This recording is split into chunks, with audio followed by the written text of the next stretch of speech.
La película arranca con ese sueño de Denji en el cual hay una puerta que Pochita le aconseja no abrir. De alguna forma el protagonista esconde algo en su subconsciente y Pochita ayuda a proteger ese secreto para que Denji no sufra.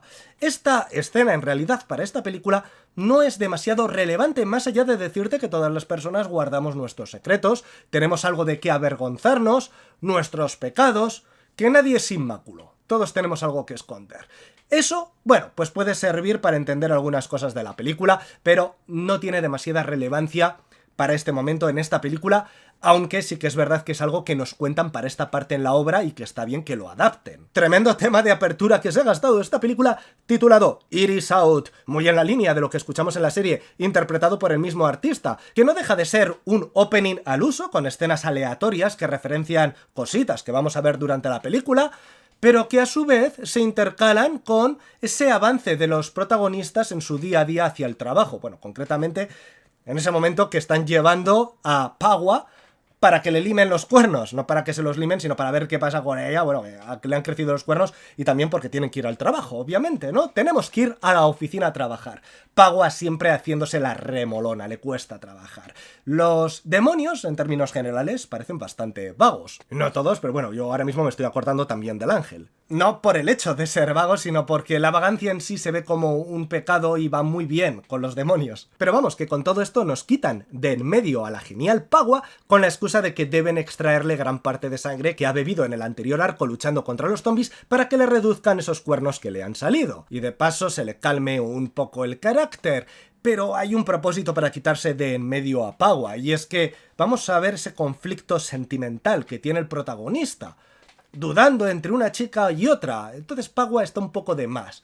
No vamos a hacer ya un triángulo, ya serían demasiadas chicas, y es verdad que Paua es un personaje bastante carismático, y es mejor sacarlo para darle ese protagonismo tan merecido a Reze en esta película. Además, a razón de esto, le van a tener que colocar un nuevo compañero a Denji que va a jugar un papel muy importante, que es Bim, el demonio tiburón. Su fanatismo o devoción por el protagonista dan significado a su actuación magistral que tenemos al final. Tenemos la cita entre Denji y Makima, que aunque es verdad que sabemos que Makima de alguna forma manipula a Denji como a un perro, tampoco podemos obviar que Makima está compartiendo algo personal con él en este momento, disfrutando de una buena película cada 10, llevando ese interés por Denji más allá del mero control. Hay un interés por conectar, pero de seguro no es con Denji, sino con lo que hay dentro de Denji, con ese demonio, motosierra, esa Pochita. Un demonio con el que tal vez pueda identificarse, ver casi como a un igual. Y hay una parte en la que sí conectan y dices, los dos son iguales, se han emocionado en la misma escena,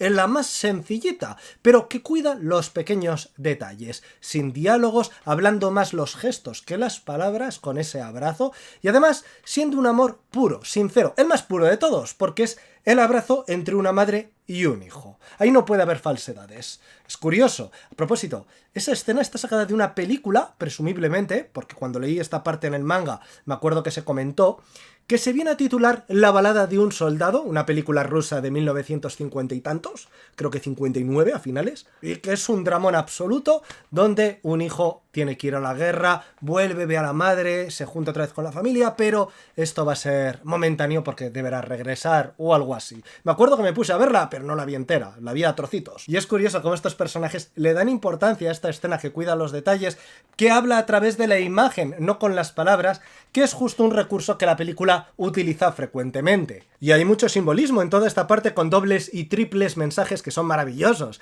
Denji cuestionándose si tiene corazón por no empatizar o emocionarse como lo hacen los demás, y ella corriendo a escuchar el latido de su corazón diciendo, claro que lo tienes, suena ahí dentro ya, pero estamos hablando ahí de un órgano físico cuando Denji se refiere a las emociones. Entonces ahí Makima está demostrando lo materialista que es. Y es curioso porque justamente a ella lo que le interesa es ese corazón que escucha de Denji. Claro que le interesa ese corazón, claro que le interesa que suene, que esté vivo, porque es a Pochita a quien ella quiere, para tenerla a su lado, para manipularla. Mientras que para Denji, Makima es su amor platónico, más que eso, es su obsesión, siendo Denji un personaje que sentimentalmente o emocionalmente está roto, no está acostumbrado al afecto, no sabe realmente lo que es el amor. y no sabe diferenciarlo del control o la manipulación, que es lo que tenemos con Makima. Y tendremos después un diálogo con Reze que ejemplifica perfectamente esto cuando Denji le diga que está bien donde está porque tiene 3 platos de comida al día y un futón donde dormir. Y Reze le va a decir, pero es que eso es normal, no es un trato especial. Reze entra en el momento oportuno cuando parece que nadie más puede ocupar el corazón de Denji. La escena de la cabina de teléfonos es mágica, como a través de comportamientos totalmente subrealistas consiguen conectar 2 mentes tan peculiares, por así decirlo. La una que primero ríe y después llora porque la cara de Denji le recuerda a su difunto perro, y el otro que regurgita la margarita que se había comido antes y le dice, no es un truco, que la otra pensaba que era un truco de magia, no es un truco, que la he vomitado de verdad. Parece una conversación que podría darse perfectamente en un psiquiátrico entre 2 locos. Y sin duda, es una forma única de romper el hielo. Y para mí, aquí recae el peso de la obra, como antes decía, en los personajes, en su psique, tan disfuncionales o rotos de una forma u otra, lo que influye en sus relaciones y en la falta de empatía, no siendo humanos no porque sean demonios, sino porque no se les ha tratado como a humanos. Es como que Fujimoto, el autor, tiene mucho de psicólogo para construir unos personajes tan aparentemente sencillos, pero tan complejos mentalmente. Me encanta. El anime esquiva la mirada de Reze, igual que ocurre en el manga, no es exclusivo de esta película. No solamente la está esquivando para nosotros, para darnos una sorpresa, es porque quieren sorprendernos a la vez que a Denji. Es que la sorpresa es para Denji, pero quiere que sintamos lo mismo que él. Es un impacto para él, ese momento en el que ve sus ojos y conectan de alguna forma porque le hace ver que hay algo más allá de Makima.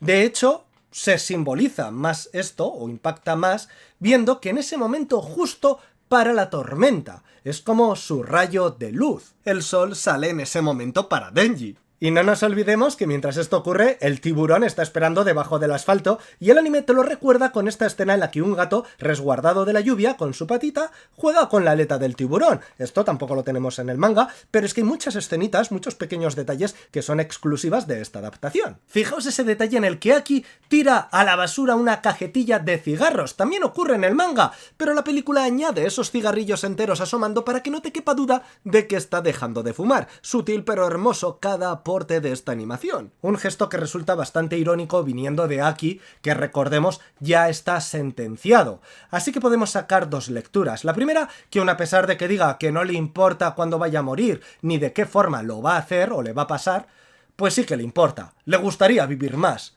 Y está diciendo, bueno, pues hago lo posible, pero qué absurdo es hacerlo ya, a estas alturas. Pero la lectura más correcta a esta escena es que está tirando la caja de cigarrillos después de la muerte de su compañera Jimeno, por la cual empezó a fumar. Así que esto lo que viene a representar en realidad es simplemente el cierre de un ciclo. Lo que empecé con ella, lo terminé con su muerte. Puro lenguaje visual y maravilloso. Por otro lado, el episodio, paralelamente a la historia de Denji con Reze, nos desarrolla la interesante relación entre Aki y el ángel, que en un inicio chocan tremendamente, como el agua y el aceite, pero veremos cómo se van limando asperezas. Que fijaos aquí cómo Makima viene a decirle a Aki: no tiene por qué gustarte tu compañero, simplemente utilízalo, aprovéchate de él, sácale partido.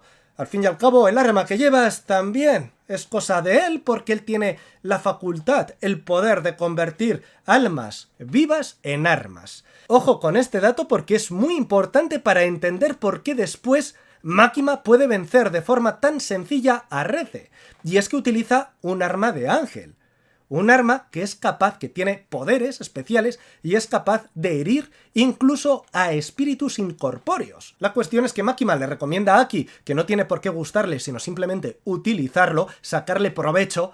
¿Qué es lo que ella hace con todo el mundo? ¡Manipularlos! Es lo que está haciendo con el pobre Denji. Como antes decía, este anime tiene bastantes detalles planos que te cuentan cositas, detalles sin tener que decir nada y que además son exclusivos de la película, como cuando Reze conserva en agua la margarita que le dio Denji y puedes entender que ya no necesitaba hacer eso para manipular a Denji. Es un detalle que da igual si lo hace o no lo hace, no va a influir más en el control a Denji. Es algo que nace de ella. O sea, sí que tiene ese lado romántico, sí que hay cierta atracción le gusta, le interesa Denji, y por eso atesora la margarita. Pero la lectura continúa porque también vemos cómo a esa margarita se le empiezan a caer los pétalos, a la vez que Denji se plantea si está haciendo lo correcto. Tal vez debería centrarse únicamente en Makima.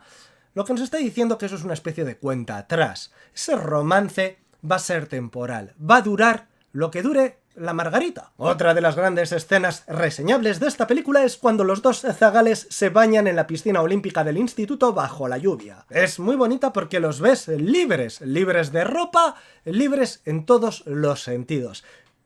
Aquí, al final de la película, te preguntarás, ¿cuánto de sincera era esa escena? ¿Realmente reían? ¿Seguía en ese proceso de manipulación hacia Denji? ¿O lo estaba disfrutando? Obviamente entenderás que sí, lo estaba disfrutando. Era feliz en ese momento.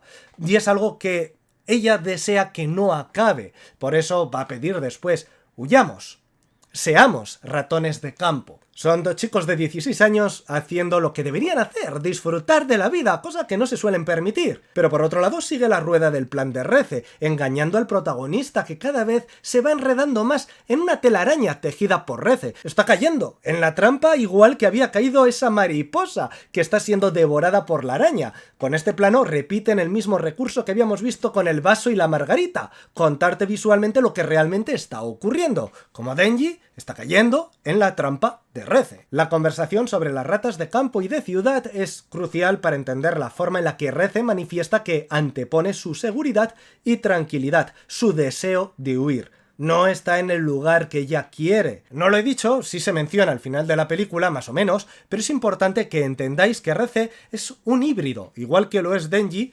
fusionando humano y demonio. En este caso, enviado por la Unión Soviética para robar el corazón de Denji. ¿Por qué? Porque está en manos o está controlado por Makima, y Makima teóricamente trabaja para el gobierno de Japón, y es algo que cualquier país codiciaría para ganar terreno geopolítico, por así decirlo, ¿vale? Para que os hagáis una idea.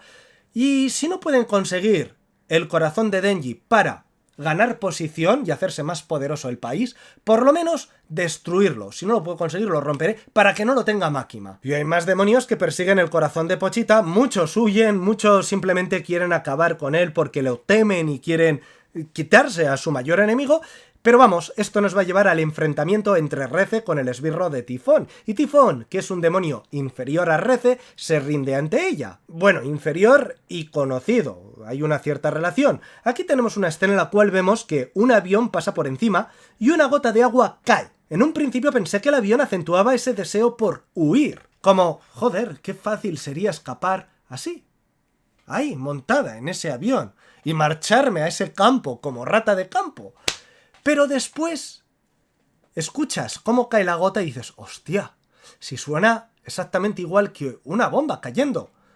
O eso, o como el sonido de la alarma de las sirenas de guerra, ¿verdad? Suena así cayendo y es la gota. Entonces, automáticamente, aquí puedes leerlo de dos formas diferentes. Por un lado, que esto le esté recordando a su vida pasada, algún tipo de trauma de la guerra, pero tampoco nos dicen en ningún momento que ella fuera una niña robada de la guerra. Sí que fue huérfana, no sabemos si tras la guerra, pero sí que fue huérfana y fue utilizada para operar con ella, experimentar con ella por el propio gobierno metida en un cuarto.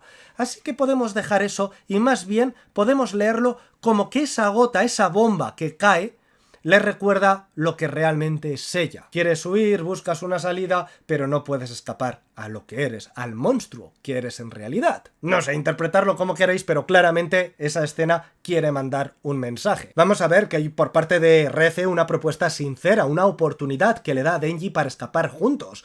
Y no es solamente una oportunidad para Denji, sino para ella misma, para los dos. Pero el rechazo por parte de Denji va a detonar el enfrentamiento, lo inevitable que casi se podría haber evitado. Además, fijaos cómo esta historia está bien construida en las acciones y decisiones, porque la propuesta de Reze no es egoísta del todo. Si hubiese conseguido que Denji la acompañase, hubiera ayudado a su país, hubiera arrebatado el poder de Pochita a Makima, que era uno de los objetivos. Así que cuando Denji le pregunta, oye, ¿no podemos seguir siendo novios aunque siga trabajando en lo que estoy trabajando porque me gusta, lo amo, estoy cómodo?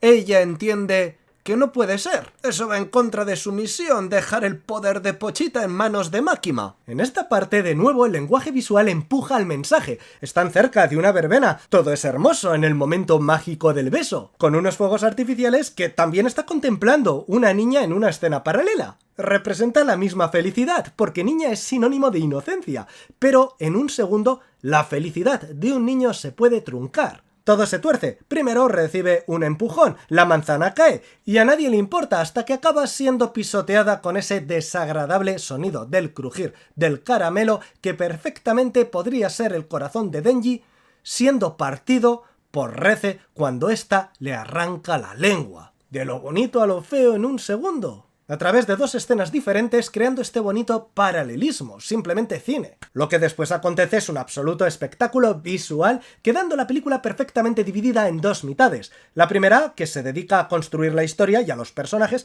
y la segunda, donde se desata la acción y ya no para hasta el final, implicando a todas las divisiones de matademonios. Es un festival de explosiones, de golpes superpoderosos que te dejan sin respiración. Hay un momento que en lo particular me gusta porque refleja la naturaleza de Reze cuando deja escapar a Galgali y a Kobeni, que están suplicando, bueno, dicen, Galgali se va por patas, dice, hostia, que es más fuerte que nosotros, corramos, huyamos. La pobre Kobeni queda bloqueada, no puede ni caminar. La película tiene ciertos puntazos muy bien colocados de humor, que dices, es un puntazo esto, porque relaja un poco, esa tensión en la cual te tiene la película todo el rato, hace que, liberemos, está muy bien, está muy bien.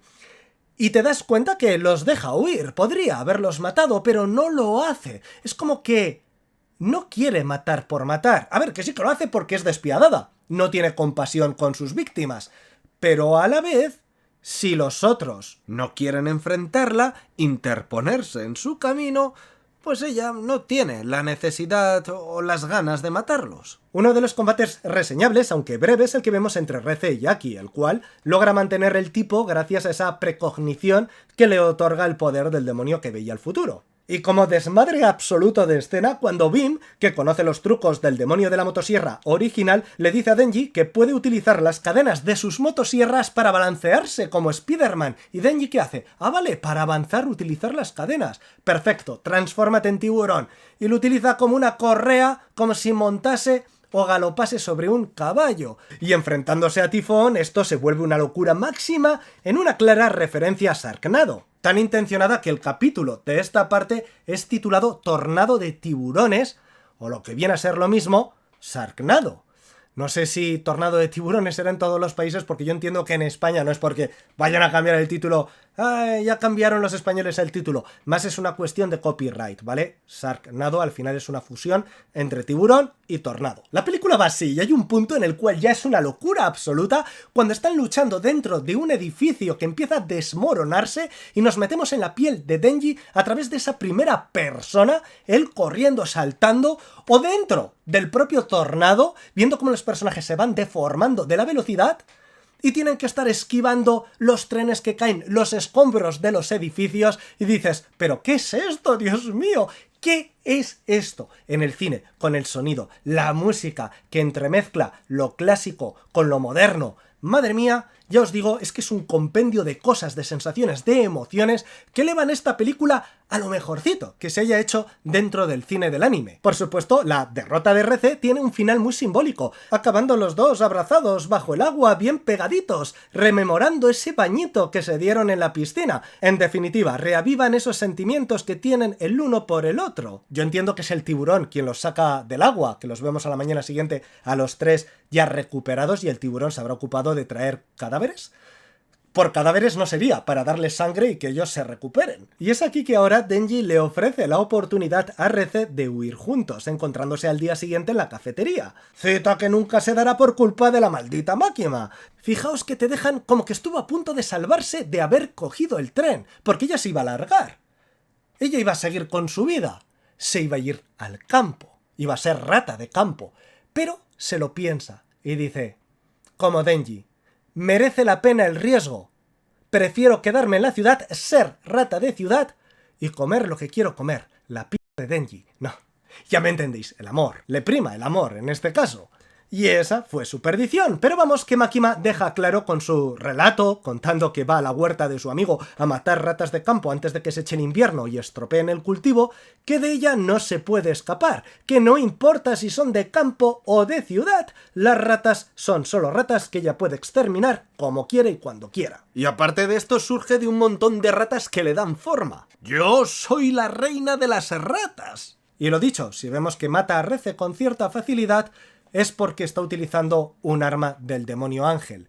Demonio ángel que empieza a mostrar ya sentimientos que ni él mismo conocía. Bueno, es ahí medio ángel, como él dice, soy un ángel demonio. Es una serie que, a diferencia de Jujutsu Kaisen, que te dejan claro que las maldiciones están compuestas únicamente de maldad, aquí los demonios son más complejos y acabas cogiéndoles cariño, dentro de que están formados a base de el miedo de las personas también, pero empiezan a sacar o empiezan a conocer, a interesarse por la parte más bonita, romántica de la humanidad, hasta el punto que podrían convivir perfectamente dentro de la sociedad. Y este desarrollo que se ha dado en la relación entre Aki y Ángel sirve para ver cómo Aki ha podido empatizar un poquito más con las maldiciones, cambiar esa opinión tan cerrada que tiene hacia ellas, y viceversa con Ángel empezando a compadecerse de los humanos. Y fijaos que el autor de la obra sí les dio un final bonito a Rece y a Denji, creando ese reencuentro que nunca se dio en una ilustración que se regaló en los cines de Japón con esta película. Que lo sepáis, ¿vale? Hay una ilustración en la cual estos dos personajes sí por fin se reúnen y acaban juntos. Obviamente no es lo que ocurre en realidad, pero bueno, ahí tenemos ese universo paralelo que nos podemos crear si queremos. Y hasta aquí esta reseña, que yo creo que ha sido bastante completita para no tener la película in situ, pero bueno, ahí la tenemos, espero que la hayáis disfrutado, y nos vemos, familia, en el próximo vídeo, y perdonadme que tengo la voz súper tomada, que sigo yo aquí con ese catarrazo luchando. Se os quiere, nos vemos en el próximo.